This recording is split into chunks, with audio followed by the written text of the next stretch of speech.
कई लोगों का यह प्रश्न होता है, कह सकते हैं, शिकायत होती है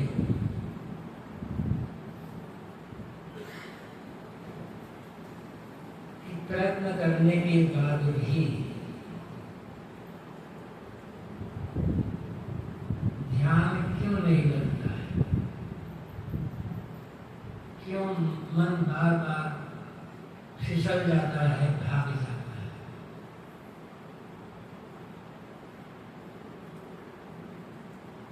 एक ही बात, एक चाहे तो दो बात कहें, चाहे एक बात कहें,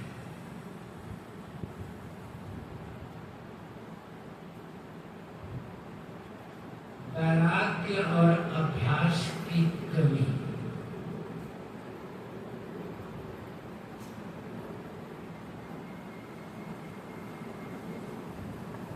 बहुत पूर्व की, कई वर्ष पूर्व की बात है। बिहार के मुंगेर जिले के कहले में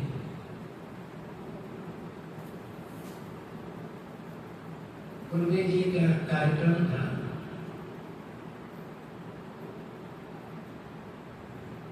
एक दिन शाम के समय मुंगेर से दो वकील गुरुदेव जी से मिलने के लिए गए।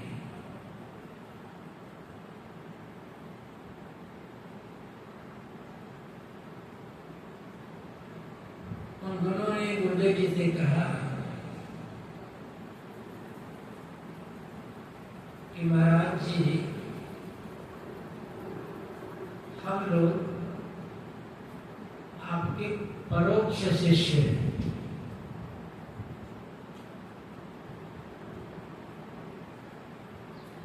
बहुत दिनों से आपके भजनों के कैसेट सुनते आ रहे हैं। तब कैसेट चलता था, इसलिए बोलिए, कैसेट सुनते आ रहे हैं, आपकी पुस्तकें पढ़ते आ रहे हैं। सारी बातें हमें अपील करती है और आप की सारी बातें वैज्ञानिक रहती है, तथ्यपूर्ण रहती है। आज पहली बार आपके दर्शन का सौभाग्य मिला है। आपकी सारी बातें समझ में आती है,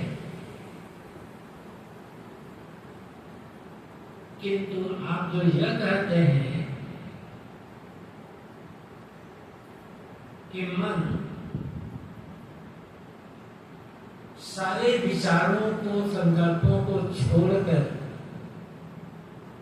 पूर्ण शांत निर्विषय हो जाता है,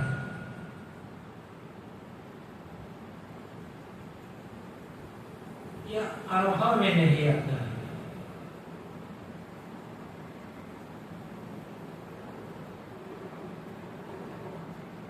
उनकी बातें सुनकर गुरुदेव जी ने कहा,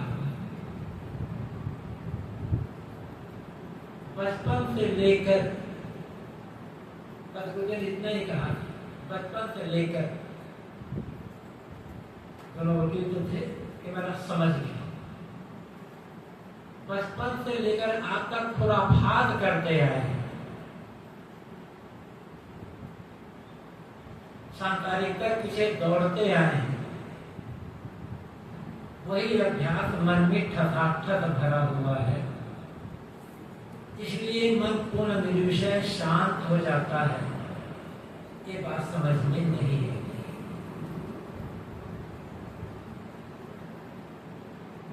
मन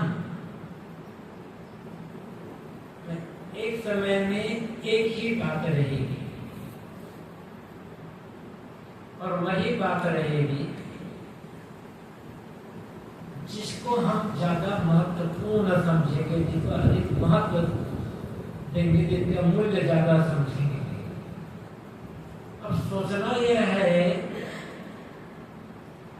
कि हमारी दृष्टि में सर्वाधिक मूल्य किसका है?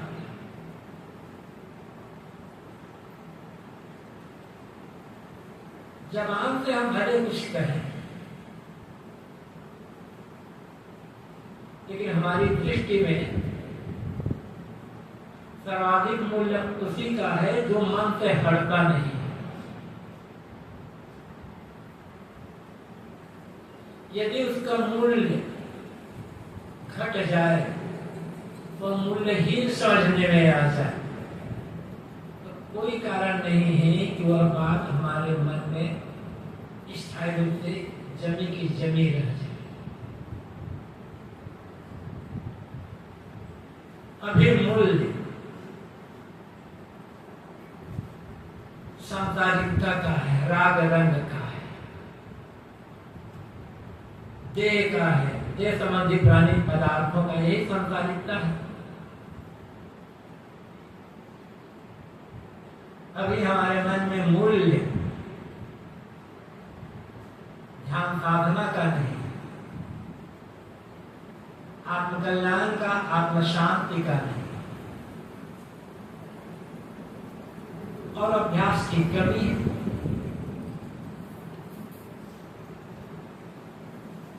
वर्षों का पुराना अभ्यास कुछ दिनों की साधना से या कुछ महीने और 1-2 वर्ष की साधना से दूर होने वाला नहीं है।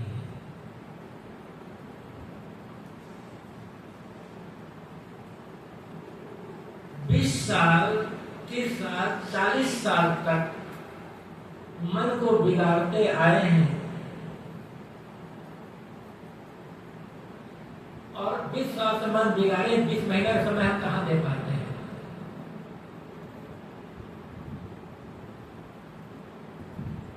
एक आश्रम था, समय समय पर वहां सत्संग कार्यक्रम हुआ करते थे। एक बार छुट्टी का समय था तो एक सज्जन आए, शहर में रहते थे। 2-4 दिन रुके, जाने लगे। तो वहां के जो गुरु जी थे उनसे मिले और कह महाराज, मैं भी चाहता हूं कि मेरा मन पूरा शांत हो जाए, मुझे सत्य का ज्ञान हो जाए। सत्य का ज्ञान पाने के लिए, आत्मज्ञान पाने के लिए, आत्मा शांति के लिए मुझे क्या करना है? मुझे भी कुछ बताइए।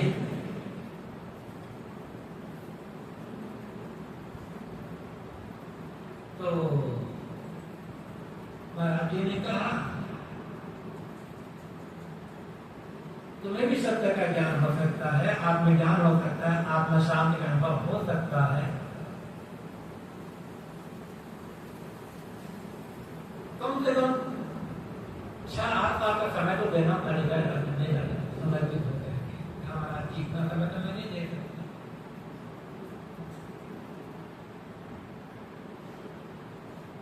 महाराज जी ने कहा 6-8 साल समय नहीं दे सकते तो 6-8 महीने का समय दे दो, आश्रम में रहो, संतों का सेवा साधना अभ्यास का काम करते रहो।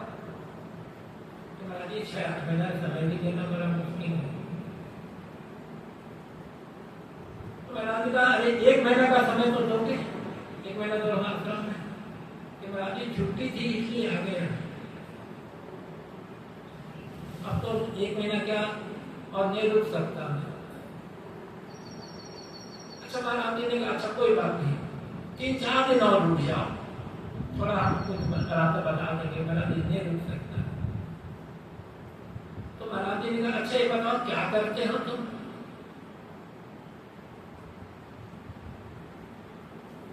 महाराज जी वकील हूं, वकालत करता हूं। महाराज जी ने पूछा वकील बनने के लिए कितना समय लगा होगा? तो महाराज करीब 20-22 साल तो पढ़ना पड़ा। उसके पश्चात जब पढ़ाई हुई तो फिर और कानून की किताबें पढ़नी पड़ी। 25-25 वर्ष का समय देना पड़ा होगा, लेकिन अभी भी पूरा नहीं हुआ है, अभी बहुत सीखना बाकी है। तुम्हारा कोई है नहीं इसे पकड़ करके निकालते बाहर ना समझ। क्या हो गया, ये आदमी झूठ को साफ बनाने में किस साल का समय लगा है, और साफ को समझने में केवल 3 दिन का समय नहीं।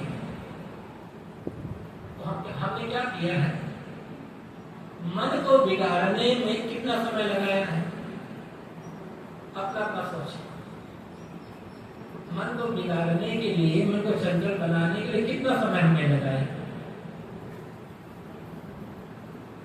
जितना समय लगाया है मन को बिगाड़ने के लिए, क्या उसका चौथाई समय मन को सुधारने के लिए हम देने को तैयार हैं?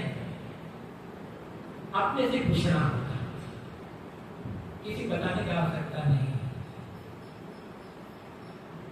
और मन को सुधारना चाहिए, मन को से लगाना चाहिए। क्या ये बात दृढ़ता से हमारे मन में बैठी हुई है? जीवन का एकमात्र उद्देश्य मानसिक शांति, मन के क्लेश से बचना है। मानसिक शांति प्राप्ति, मन के क्लेश से बचना है। उसके लिए हम क्या कर रहे हैं? जीवन में आके धंधे हैं तो मजबूरी है, किंतु मजबूरी को मजबूरी ही रहने देना है, उद्देश्य नहीं बनाना है। खेती किसानी, नौकरी, व्यापार, मेहनत, मजदूरी और भी कुछ भी जीवन में आगे जितने भी धंधे हैं, ये मजबूरी है, किंतु हमने इनको उद्देश्य बना लिया। जीवन पर्यंत संयम से नहीं रह पाए, विवाह शादी किए, बाल बच्चे पैदा हुए, तो बाल बच्चों को लिखाना, पढ़ाना, योग्य बनाना आपका कर्तव्य है, उद्देश्य नहीं, जीवन का लक्ष्य नहीं। जैसे आपके माता पिता ने आपको लिखाया, पढ़ाया, योग्य बनाया, वैसे आपका कर्तव्य है कि आप अपने बाल बच्चों को लिखा पढ़ा दें, उन्हें रास्ता बता दें, किंतु वो कर्तव्य है, आपका उद्देश्य नहीं है। रात में उसी के बारे में सोचते रहना, उसी पीछे डूबे रहना, ये उद्देश्य नहीं है। उद्देश्य दूसरा है। अब गुरुदेव जी कहा करते थे, मानव जीवन का उद्देश्य निर्धारित नहीं करना है, पूर्व से निर्धारित है, और वह है आत्मशांति, आत्मकल्याण, अपने आप को सारे बंधन छोड़ाकर पूर्ण निर्बंध हो जाना।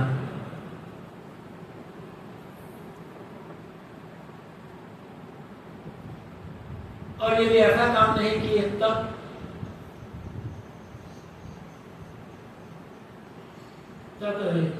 सुंदर जो जीवन मिला इसे व्यर्थ में हमने खो दिए।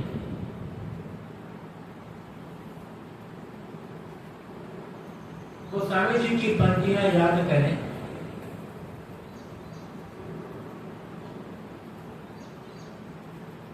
यही तन कर फल विषय न भाई, स्वर्ग स्वर्ग अंत दुखदायी। हे भाई,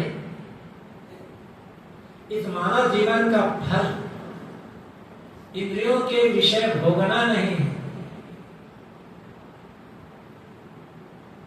और इस मानव जीवन में धर्म परोपकार और भक्ति करके मरने के बाद स्वर्ग जाकर वहां का सुख भोगना नहीं, क्योंकि स्वर्ग का सुख भी अल्प है, और अंत में स्वर्ग का सुख भी दुख में बदल जाते हैं। पुण्य क्षीणे पुण्य मृत्युलोके विश्रांति कहा गया। जब तक पुण्य है, पुण्य की पूंजी है, तब तक आप स्वर्ग में रह सकते हो। और जैसे पुण्य की पूंजी खत्म हुई, आप कहां से ढकेल दिए जाओगे? फिर वही दुख में पड़ना होगा। पहली बात तो स्वर्ग काल्पनिक है। आकाश पाताल में कहीं ऐसा कोई स्वर्ग है ही नहीं। कल्पना से कर लिया गया, एक लोभ दिया गया, लोगों को दिखाया गया है धर्म के मार्ग पर चलने के लिए, सेवा परोपकार का काम करने के लिए। मनुष्य के मन में ही स्वाभाविक रूप से स्वार्थ की प्रवृत्ति है। अधिक से अधिक मेरा स्वार्थ पूरा हो और अधिक अधिक मैं भोग सकूं, दुनिया का आनंद ले सकूं। हर मनुष्य के मन में कम ज्यादा ये भाव भरा हुआ है। वह अपने बारे में ही सोचता है, दूसरों के बारे में नहीं सोचता। और जो आदमी रात दिन अपने बारे में सोचता रहेगा,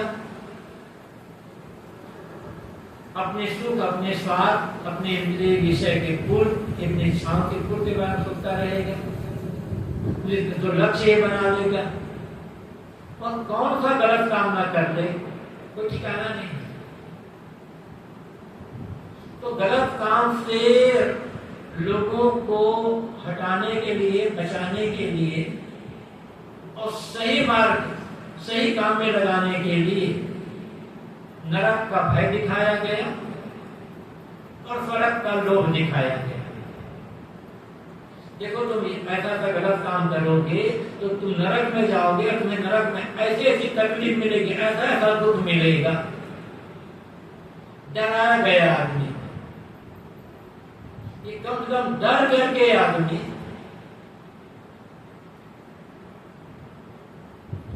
गलत काम करना छोड़, और लोग दिया गया स्वर्ग का कि ऐसा तुम धर्म करोगे, सेवा करोगे, परोपकार करोगे, जिंदगियों की भलाई का काम करोगे तो तुम्हारे पुण्य की वृद्धि होगी, और जो तुम आज करोगे इसका 100 गुना तुम्हें जागत में स्वर्ग में मिलेगा। एक लोभ दिखाया गया। और यदि करो, मानकर इस लोभ में, लोभ के कारण ही मरने का स्वर्ग पाने के लिए आदमी यदि कोई धर्म परमार्थ का काम करे तो भी अच्छा। कम से कम इस जीवन में गलत कर्मों से तो बचा रहेगा, दुनिया को तो नरक नहीं बनाएगा। लेकिन अंत में वहां भी संतोष नहीं होगा। दुनिया के जो माने गए सुख है वो है क्या? यहाँ के सुखों को बढ़ा चढ़ा करके कहना, जो जो चीजें हम नहीं चाहते दुनिया में, उन चीजों को स्वर्ग से हटा दिया गया। आदमी रोग नहीं चाहता तो कह दिया गया स्वर्ग में जाने वाला कभी रोगी नहीं होता, सदैव स्वस्थ ही रहता। दुनिया में आदमी सदैव जवान रहना चाहता, बूढ़ा नहीं होना चाहता, लेकिन जवानी रहती नहीं है, बुढ़ापा आता ही है। तो स्वर्ग में कहा गया कि वहां सदैव जवानी रहेगी। ये दुनिया में धरती पर भोगों को भोगते भोगते इंद्रियां शिथिल हो जाती है, शक्ति क्षय हो जाता है। तो कहा गया वहां कितना भी भोगों को भोगो, तुम्हारी इंद्रियां वैसे वैसे बलवान बनी रहेगी। एक अतिशयोक्ति कथन, अब वो भी है भी जैसे यहाँ का वैसे वहां का। एक तो काल्पनिक, और मान लो है तो भी साफ करते वहां से, या विचारा करते वहां से तुम्हें एक दिन गिरा दिया जाकर, ढकेल दिया जाएगा जब तुम्हारा पुण्य खत्म हो जाएगा तब, और अंत में फिर वही दुख आ जाएगा। मानव जीवन का उद्देश्य मरने पर जाके स्वर्ग में जाकर के वहां के भोगों का आनंद भोगना नहीं, कि इसी जीवन में ऐसा जीना जिससे सारे बंधन कटकर कल्याण की प्राप्ति। और ऐसा नहीं कि तब गोस्वामी जी क्या कहते हैं, जो न करे भवसागर नर समाज असपार, शोकित निंदक मंद मत आत्म हन गधि जाए। ऐसा सुंदर मानव जीवन पाकर, मानव शरीर पाकर जो आदमी भवसागर से पार होने का काम नहीं करता, मतलब बंधन काटने का, कल्याण का काम नहीं करता, वह कृतनिंदक है, अपने ही किए हुए कर्मों की निंदा करने वाला, धर्म परमार्थ की निंदा करने वाला है। और मंदमति, मंद बुद्धि का है। आगे क्या कहते गोस्वामी जी, आत्महत्या, वो आदमी आत्महत्यारा है। यदि मानव जीवन पाकर सेवा भक्ति के रास्ते पर चलकर आत्मकल्याण का काम नहीं किए तो मानो आत्महत्या का काम कर रहे हैं। हम सब आत्महत्या रहे गोस्वामी जी के अनुसार। और कोई हमें कहते तुम आत्महत्या क्यों कर रहे हो, तुम्हें अच्छा नहीं लगेगा, लेकिन कर क्या रहे हैं इस सोचने की। इसलिए मैंने कहा था कि किसका मूल्य अधिक देते हैं, जिसका मूल्य अधिक समझ में आएगा वही हमारे मन में रहेगा। संसार का मूल्य समझ में आएगा तो संसार मन में रहेगा, जहां साधना का मूल्य समझ में आएगा, आत्मकल्याण का मूल्य समझ में आएगा तो वही मन में रहेगा। रखना किसको चाहिए, खुद निर्णय करना। और यदि संसार का मूल्य अधिक समझ में आ रहा है तभी शिकायत करना कि मन रुकता नहीं है, गलत है। ये तो संसार ही स्थिर नहीं है, चल विचल है, परिवर्तनशील। अब परिवर्तन से संसार में मन जोड़ करके मन को शांत रखने का काम करना संभव ही नहीं है। संसार है बाहर, तो बाहर के संसार को बाहर ही रहने दें, बाहर के संसार को भीतर न लाने। ये बाहर का संसार नहीं मानता है। पेड़ पौधे नदी नाले मकान दुकान के पैसे ये सब संसार है, ये कहाँ मानते हैं। इनके लिए मन में जो लोभ पैदा होता है, राग द्वेष पैदा होते हैं, आसक्ति कामना पैदा होती है, ये संसार है। मन का उधर बहते रहना संसार है, इसी को काटना है। बाहर संसार तो सदैव रहा है और सदैव रहेगा, इसको न कोई मिटा सका है न मिटा सकेगा। और बाहर का संसार रहने में हमारे कल्याण में कोई बाधा भी नहीं, बाधा है भीतर का संसार, इच्छा कामना तृष्णा लोभ मोह राग द्वेष और आप कुछ नाम ले, ये संसार है। और इसको हम सदैव मन में बनाकर रखते हैं, कोई ना कोई इच्छा मन में रहती है हमारे। किसी के लिए मोह रहता है, किसी के लिए बैर रहता है, मन कभी खाली होता ही नहीं, तो कैसे रुकेगा मन। और फिर उतना समय भी हम नहीं देते जितना समय चाहिए। मैंने कहा 20 साल तक मन को बिगाड़ने का, चिंतन करने का काम किए हैं, तो लगातार 20 महीने का तो समय दे। लेकिन 20 महीने में 20 दिन का भी समय नहीं हमारे पास। और शिकायत है कि मन ठहरता नहीं, मन तो भागता है, मन तो बड़ा बेईमान है। मन बेईमान नहीं है, मन तो जैसा वैसा है। मन स्वाभाविक रूप से बेईमान होता तो ऐसा शुद्धि नहीं कर सकते ना। मन स्वाभाविक रूप से भी मलिन होता, अशुद्ध रहता, तो कभी मन को शुद्ध किया ही नहीं जा सकता, कभी से निर्मल किया ही नहीं जा सकता था। लेकिन लोग करते हैं।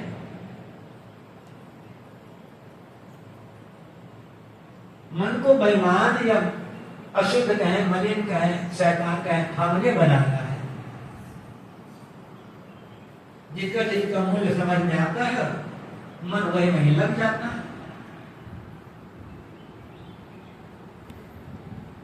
इसलिए मन को कोसने की आवश्यकता नहीं, मन को गाली देने की, मन बेईमान है, चंचल है, बदमाश है, कहने की आवश्यकता नहीं।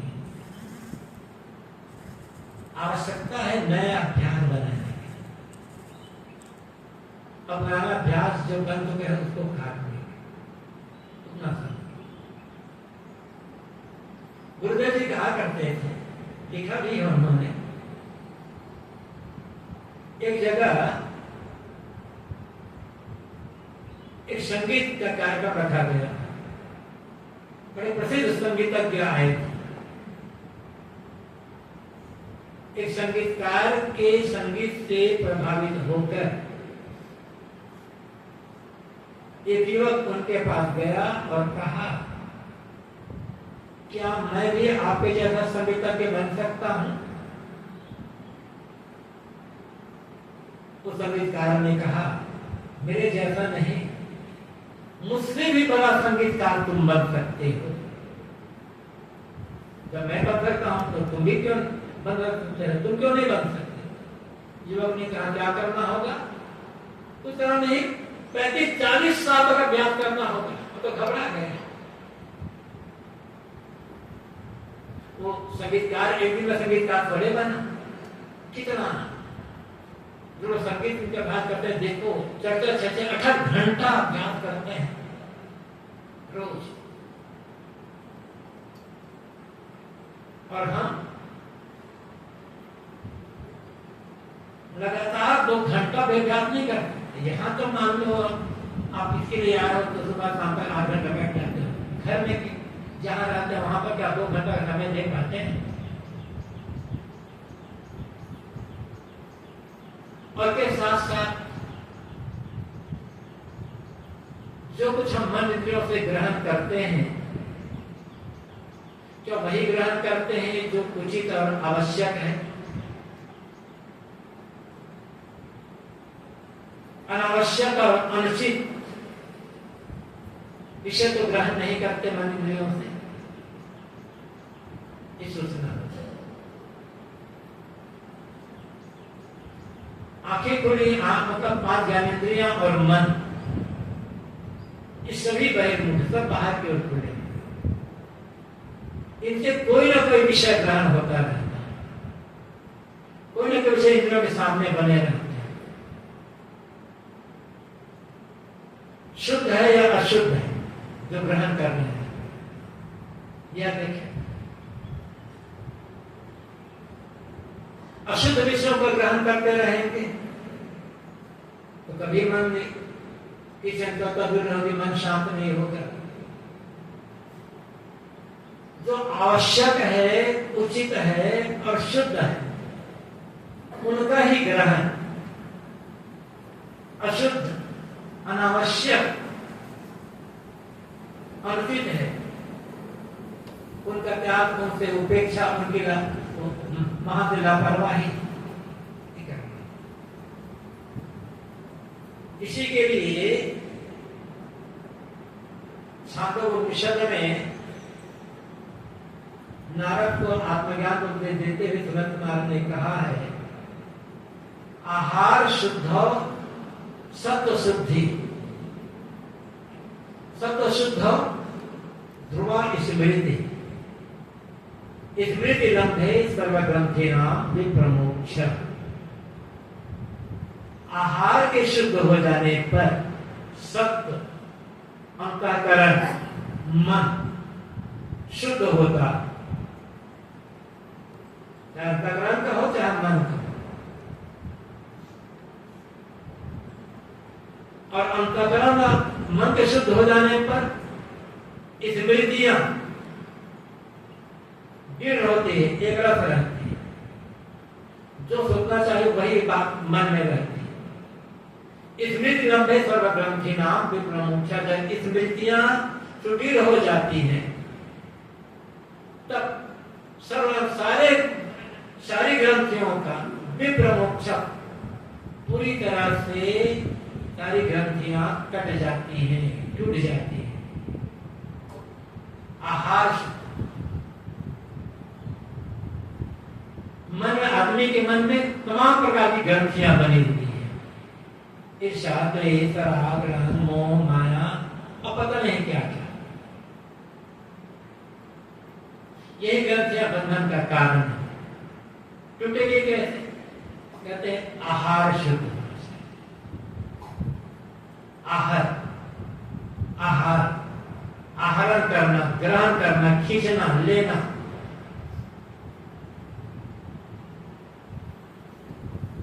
मन, आंख, नाक, कान, जीव, त्वचा, इन क्षणों से हम जो कुछ ग्रहण करते हैं सब का सब आहार है।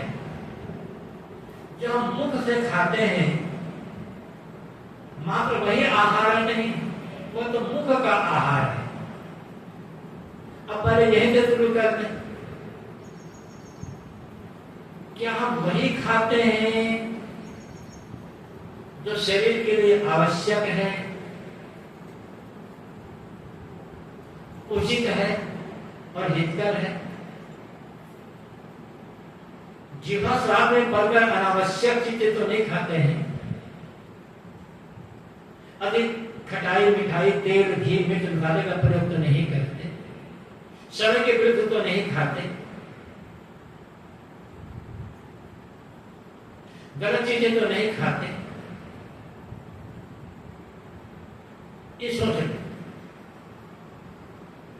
और ये भी सोच लो, जीने के लिए खा रहे हो या खाने के लिए जी रहे हो?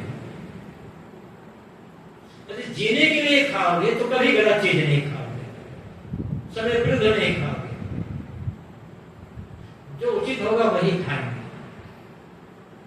और खाने के लिए जी रहे हो तब तो कोई बात ही नहीं। और खाने के लिए जीने वाला आदमी का मन कभी संतुष्ट नहीं रहेगा, चाहे जो मिल जाए लगेगा कि जैसा चाहे वैसा स्वाद नहीं है, एक ने कमी मन में। और जीने के लिए खाओगे तो स्वाद के पीछे नहीं दौड़ोगे। यद्यपि बेस्वाद चीजें नहीं खाना है,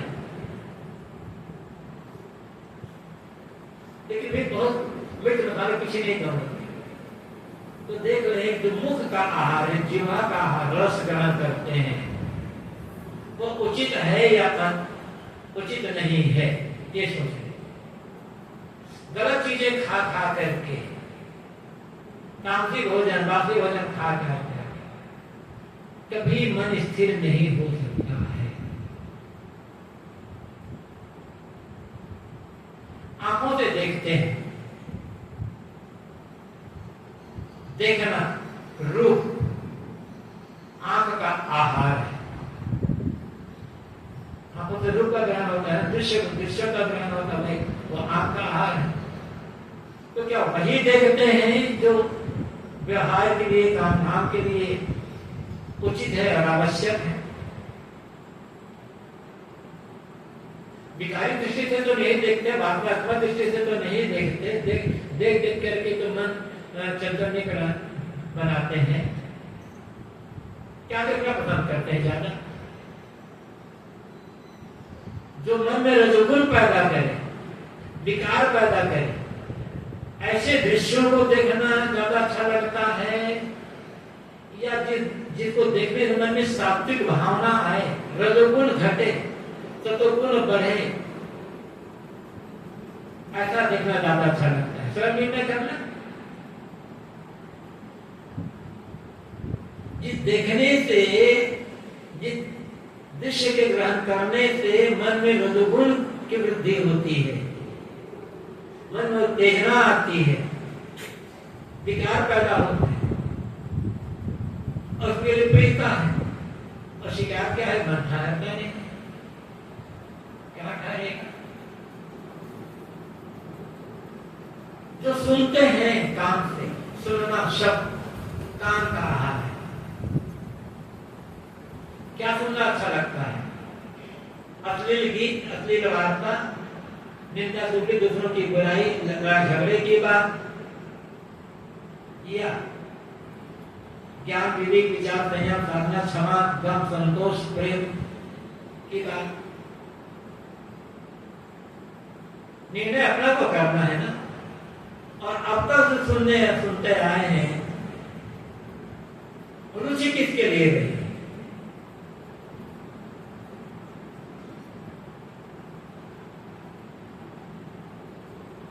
कोई आदमी हमारा घर के दरवाजे के सामने से पानी बहा दे, या हमारे घर दरवाजे पर थोड़ा कचरा ला करके डाल दे, हम उसे झगड़ा कर लेंगे और गाली गलौज मारपीट करने तैयार हो जाए, तो मेरे घर के सामने कचरा क्यों लगा? और याद रहे, कोई आदमी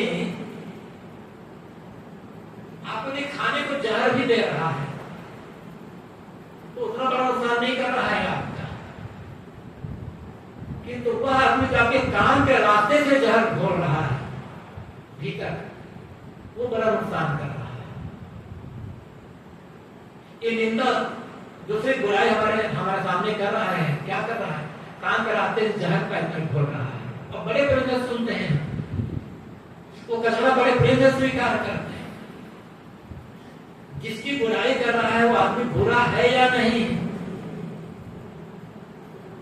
हमें मालूम नहीं, लेकिन निंदा करने वाले, बुराई करने वाले बात सुन करके उस आदमी के लिए हम मन में बुरी भावना पैदा कर लेते हैं, बुरे विचार पैदा कर लेते हैं, और मिलते हैं तो वही निंदा का हमारे आदमी का आदमी कितना बड़ा नुकसान करते हैं। निंदा सुनना तो पाप है ही, निंदा करना और महापाप, और दोनों में हमें बड़ा आनंद आता है।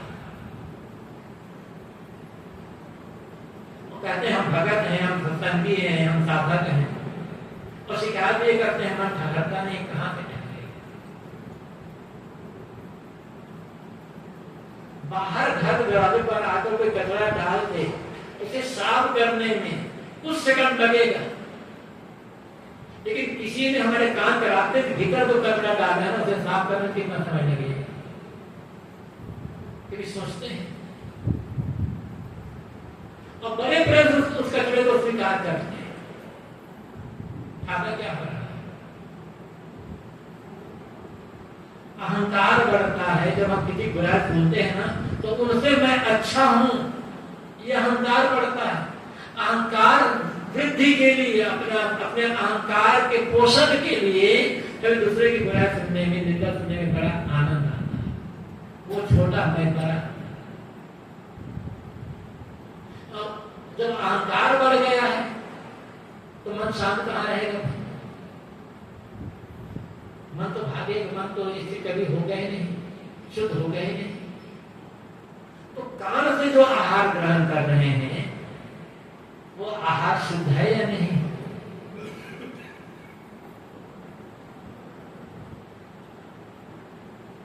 मन से सोचना, ये मन का आहार है। मन का काम है सोचना। क्या सोच रहे हैं?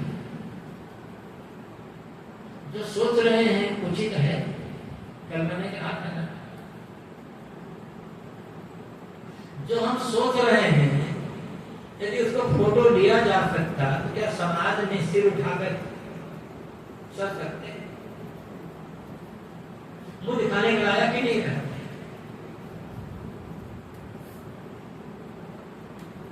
जब देखो तब नकारात्मक, जब देखो तब नकारात्मक, जब देखो तब वासनात्मक विचार में।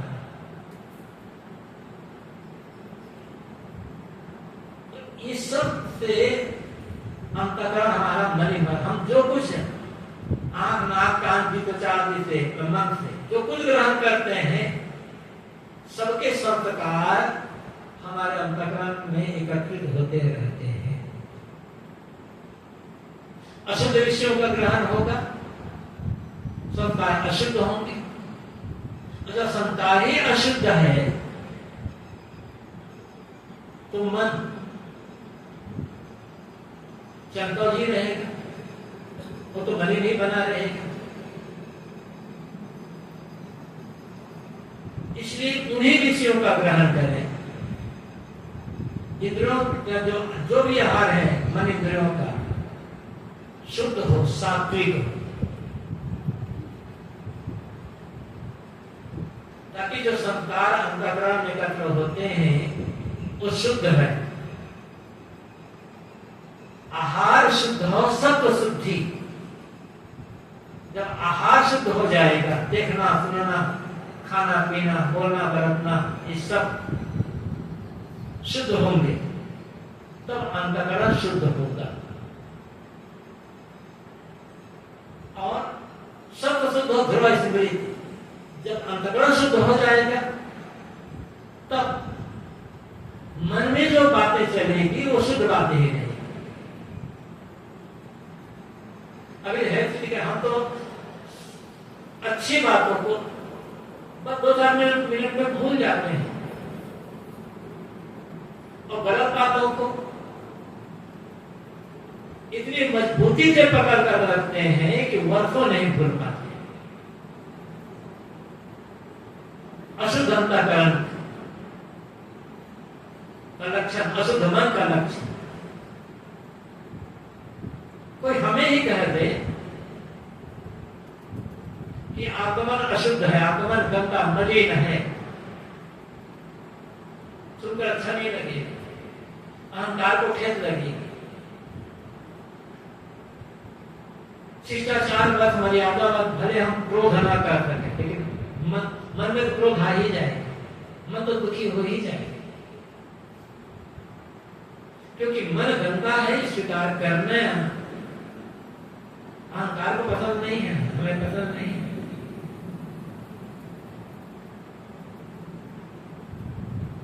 हम दिखावा यही करते हैं हमारा मन बड़ा शुद्ध है, पवित्र है।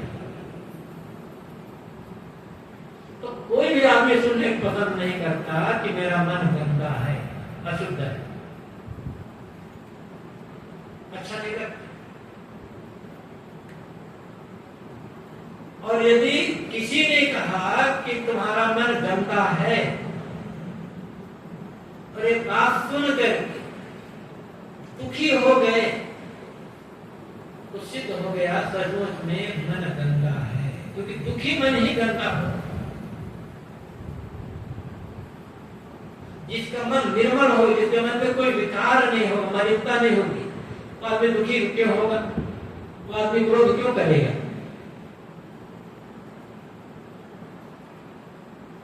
और यदि मन गंदा नहीं है तो बेकार बातों को सोचता क्यों रहता है ज्यादा, सुबह शाम तक उन्हें नई बातों की याद क्यों किया करता है। अशुद्ध मन ही गलत बातों को याद करेंगे। शुद्ध मन का लक्षण ही है गलत बातों को जल्दी से जल्दी खारिज कर देना, मिटा देना उससे, और अच्छी बातों को याद करना। यही स्मृति का ध्रुव होना।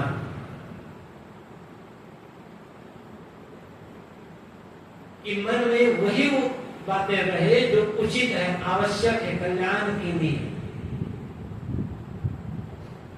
अब ऐसा हो गया, अब तक मन मन में मलिनता रह नहीं गई, मन में कोई गलत विचार है नहीं, गलत कर्म आता नहीं, तो सर्वग्रंथिना विप्रमोक्षा, सारे ग्रंथियों का विप्र मतलब पूरी तरह से, अच्छी तरह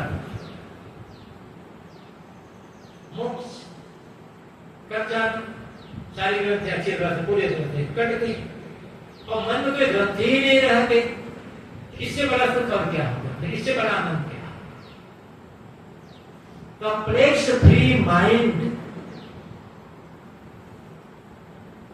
यही तो जीते जी स्वर्ग का वैकुंठ का मोक्ष का अनुभव करना है।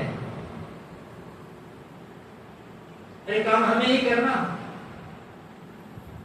तो हमारे मन की गांठें खुले, क्या हम इधर ध्यान देते हैं और क्या हम इसके लिए प्रयत्न करते हैं? इस कितना समय हम दे रहे हैं इसके लिए? बिरले बिरले आदमी होगा जो इसके लिए 1 घंटा 2 घंटे का समय देता,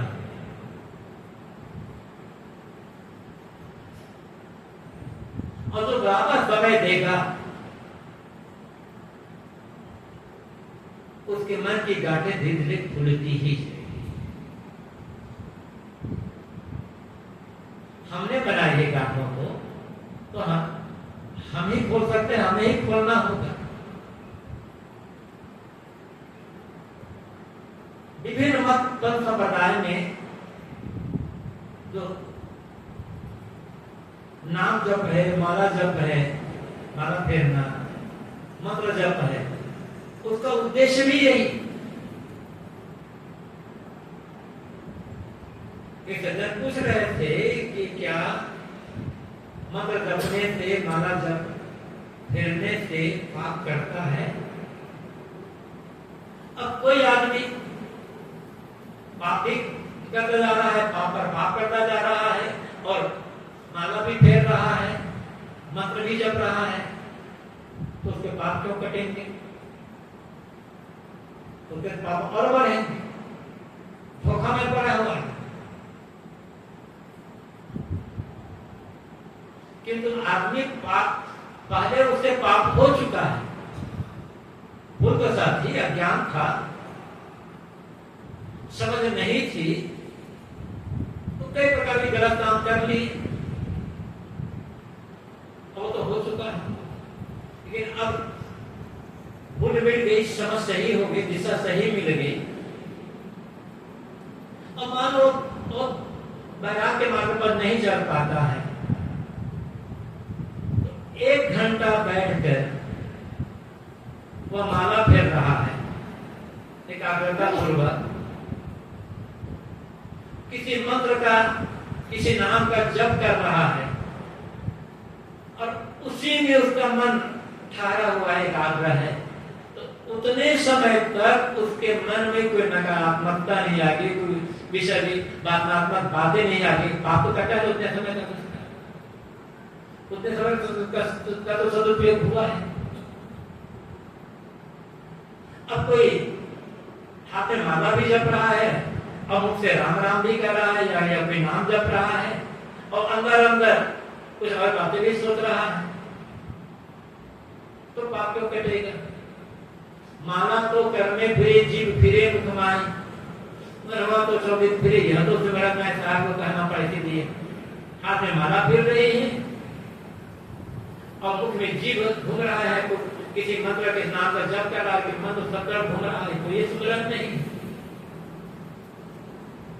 कोई भी नाम हो, कोई भी मंत्र हो, उसमें मन एकाग्र है बिल्कुल, उतने समय तक संसारिकता, राग रंग की बात मन में नहीं रहेगी, तो पाप ही कटा है, नकारात्मकता नहीं रहेगी। तो बात यह है, क्या हम अपने लिए समय निकालते हैं?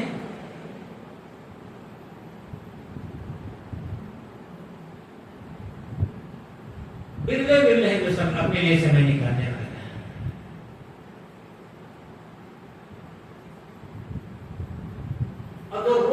निकालेगा, रोज काम करेगा, धीरे धीरे निश्चित है उसके मन की मलिनता, चंचलता, दैर्मुखता दूर होती जाएगी। दिन अभ्यास चाहिए, लगन समर्पण चाहिए, बिना समर्पण के काम नहीं होगा। तीव्र लगन है, तीव्र लगन। श्री विकास साहब ने कहा है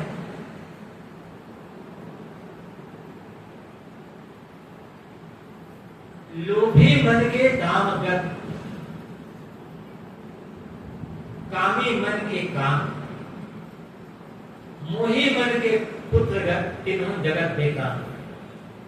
लोभी आदमी का मन पैसा पैसा पैसा, हमेशा पैसा बोलता है, पैसा तो एक ही रख पैसा। उसके बाद जो अंदर लोभी आदमी है वो पैसे को छोड़ करके दूसरा कुछ और नहीं सोचता। उसके जीवन में लगता एक ही प्रकार पैसा मिले, चाहे जैसा हो। पैसे की बात करो, इसकी बात करो, वो खुद होकर के सुनेगा और दूसरी बात भी सुनेगा।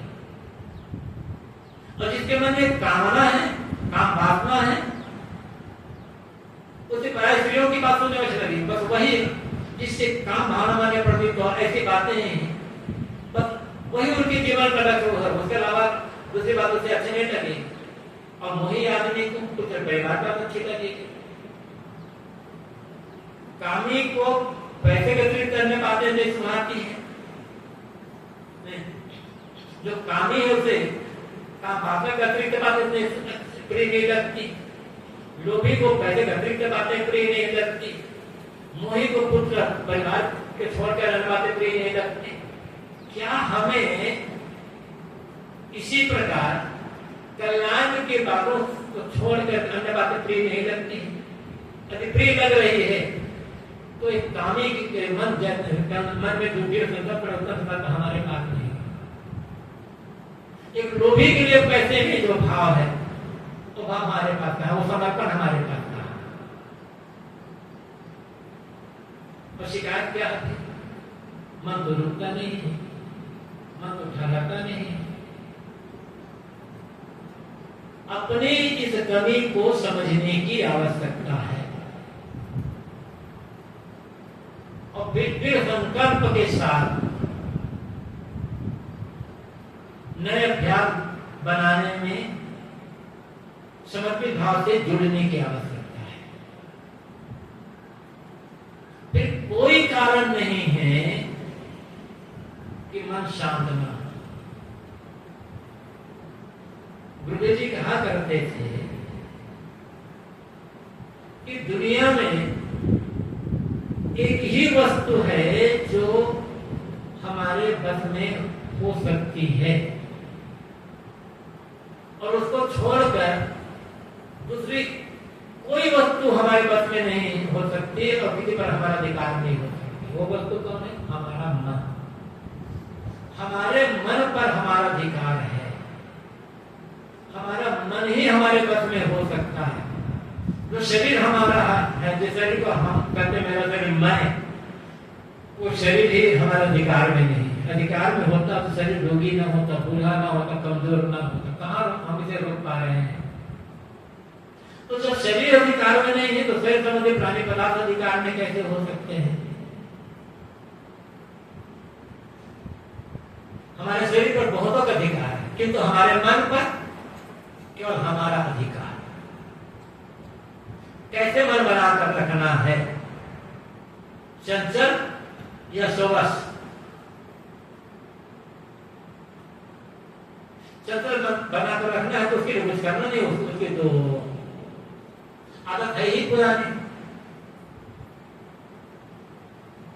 और स्वाद बनाकर रखना है, शांत संयम बनाकर रखना है, तब उसके लिए मेहनत की आवश्यकता है। और मेहनत से घबराएंगे तब कुछ नहीं होगा।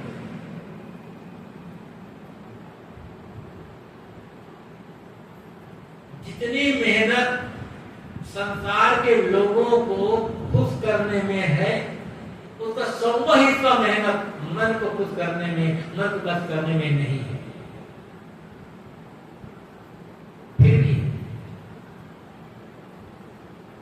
क्यों हम हार जाते हैं? विषयासक्ति ने हमें अत्यंत कमजोर बना दिया है, दुर्बल।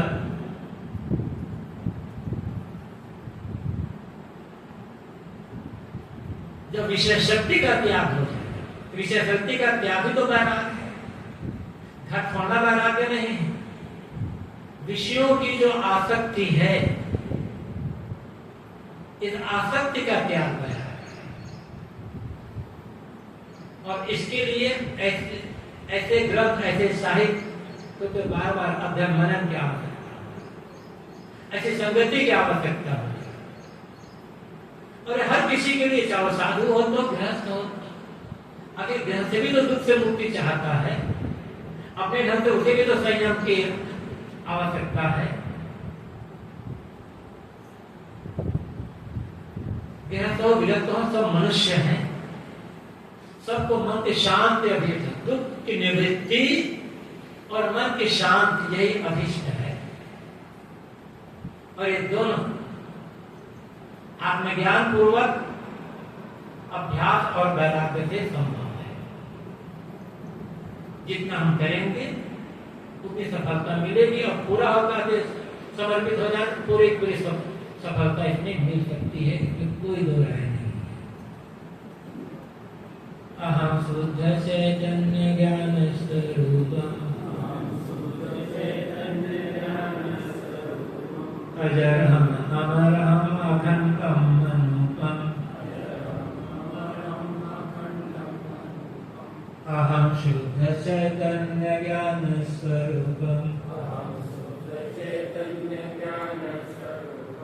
अजरहम् अमरहम् अखण्डम् अनूपम्। अहम शुद्ध चैतन्य ज्ञान स्वरूपम् अजरहम् अमरहम् अखण्डम् अनूपम्।